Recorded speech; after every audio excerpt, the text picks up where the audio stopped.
Hello friends, আসসালামু আলাইকুম। APS service আপনাকে স্বাগতম। সবাই কেমন আছেন? আশা করি সবাই ভালো আছেন। চলে আসলাম ওয়েব ডিজাইনের একটা নতুন ভিডিও নিয়ে। এই ভিডিওতে দেখো কি আপনি HTML CSS দিয়ে একটা ভালোভাবে পোর্টফোলিও তৈরি করতে পারেন, বা আপনি একটা ওপেনিং পেজও বলতে পারেন।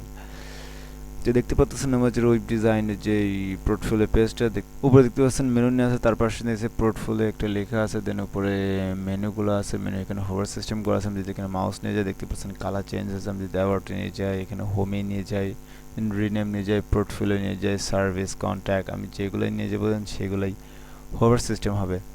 তার নিচে আছে দেখতে পাচ্ছেন, যেহেতু একটা ওয়েব ডিজাইন রিলেটেড করেছে, সেখানে একটা টেক্সট আমি দিচ্ছি আমি নিজের মন মতো, যে I love design, I love to design, then I am a UK developer, then social মিডিয়ার আইকন দিচ্ছি, দেন পিছনে একটা ব্যাকগ্রাউন্ড দিচ্ছেন যেন আপনার দেখতে ভালো লাগে বা দেখতে সুবিধা হয়। তো এইসব রিলেটেড ডিজাইন যারা করতে চান বা ওয়েব ডিজাইন রিলেটেড যারা কাজ করতেছেন, নতুন শিখতেছেন HTML CSS কাজ, তাদের জন্য এই ভিডিওটা অনেক গুরুত্বপূর্ণ। আর এমন ওয়েব ডিজাইন রিলেটেড আমার ইউটিউব চ্যানেলে দেওয়া আছে, চাইলে আপনারা সেখান থেকে দেখতে পারেন। আমি ভিডিওর ডিসক্রিপশনে দিয়ে দেবো, আপনার চাইলে সেখান থেকেও দেখতে পারেন। ভিডিওর আই বাটন দিয়ে দেবো, আপনি চাইলে সেখান থেকেও দেখতে পারেন। তো যদি ভিডিও ভালো লাগে থাকে অবশ্যই লাইক করবেন, কমেন্ট করবেন, শেয়ার করবেন। আর আপনার চ্যানেল যারা নতুন ভিউয়ার্স অবশ্যই সাবস্ক্রাইব করেন, পাশে দেখা বেল আইকনটি বাজিয়ে দেবেন যেন নেক্সট কোনো ভিডিও আপলোড করলে সবার আগে আপনার কাছে পৌঁছায়।